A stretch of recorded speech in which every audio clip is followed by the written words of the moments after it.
বীরভূমের সিউড়ি জেলা আদালতে হুমকি মেল, তল্লাশিতে বম স্কোয়াড। বীরভূমের সিউড়ি জেলা আদালতে হুমকি মেল ঘিরে চাঞ্চল্য ছড়িয়েছে। বার কাউন্সিলের নির্বাচন চলাকালীন এই ঘটনায় আদালত চত্বরে নিরাপত্তা জোরদার করা হয়েছে। জানা গিয়েছে, গত 25শে ফেব্রুয়ারি সিউড়ি জেলা আদালতে একটি হুমকি মেল আসে। বিষয়টি জানাজানি হতে তৎপর হয়ে ওঠে পুলিশ।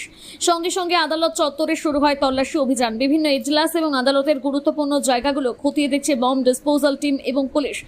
সূত্রে জানা গিয়েছে, নিরাপত্তার স্বার্থে পুরো আদালত এলাকা ঘিরে তল্লাশি চালানো হচ্ছে, যদিও এখনো পর্যন্ত সন্দেহজনক কিছু মেলেনি। ঘটনাকে কেন্দ্র করে আইনজীবী এবং আদালত কর্মীদের মধ্যে কিছুটা উদ্বেগের পরিবেশ তৈরি হয়েছে। পুলিশ ঘটনার তদন্ত শুরু করেছে এবং হুমকি মেলের উৎস খতিয়ে দেখা হচ্ছে।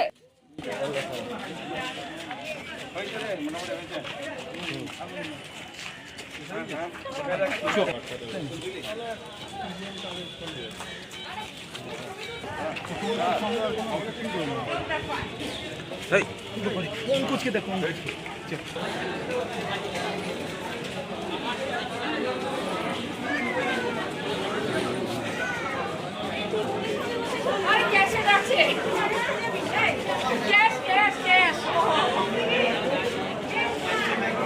এটা পশ্চিমবাংলার বুকে এবং তথা বীরভূমবাসী হিসেবে লজ্জিত মনে করছি আমরা।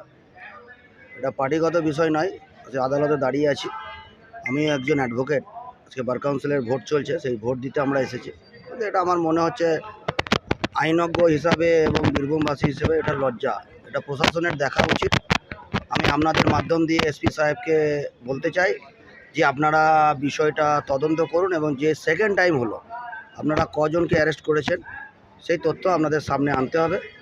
প্রত্যেক জনসাধারণ জানতে চাইছে যে আপনারা যে কজনকে মেলের ভিত্তিতে, যেহেতু এটা ফার্স্ট টাইম একদিন হয়েছে, আজকেও দেখছি অনেক বম স্কোয়াডের লোকজন এসেছেন।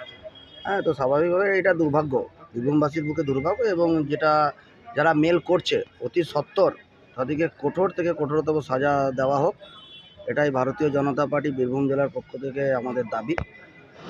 আবার আজকে একটা মেল এসেছে এবং মেলে বিগত দিনেও যেরকম এসেছিল সেই ধরনেরই কথাবার্তা বলা হয়েছে। মেলে হুমকি দেওয়া হয়েছে এবং তার সঙ্গে আরও নতুন কয়েকটি কথা জড়া হয়েছে, যেমন ওই কাসবের নাম কথা হয়েছে, যে উগ্রপন্থী কাসবের নাম করা হয়েছে। এবং তামিলনাড়ুতেও যে ঘটনা ঘটেছিল সেইটা বলা হয়েছে যে তামিলনাড়ুতে এই ব্যাপারগুলো হালকাভাবে নেবেন না, কারণ তামিলনাড়ুতে হালকাভাবে নিতে গিয়ে কিন্তু একটা বড় দুর্ঘটনা ঘটে গেছে, ইত্যাদি ইত্যাদি এই সমস্ত মেল এসেছে।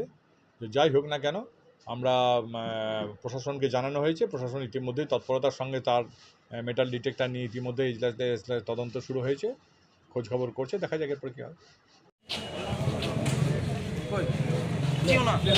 অগ্নিকে যেমন ডেকে পাঠিয়েছিল একবার ডেকে পাঠিয়ে দেবো।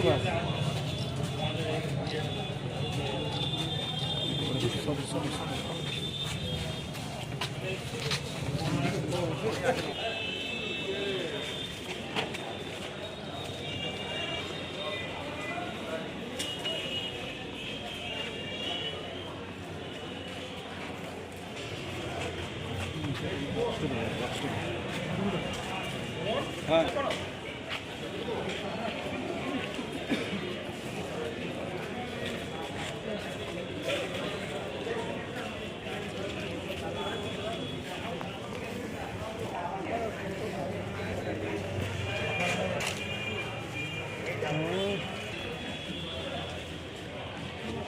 মাথা ঢুকিয়েছিস আপনি?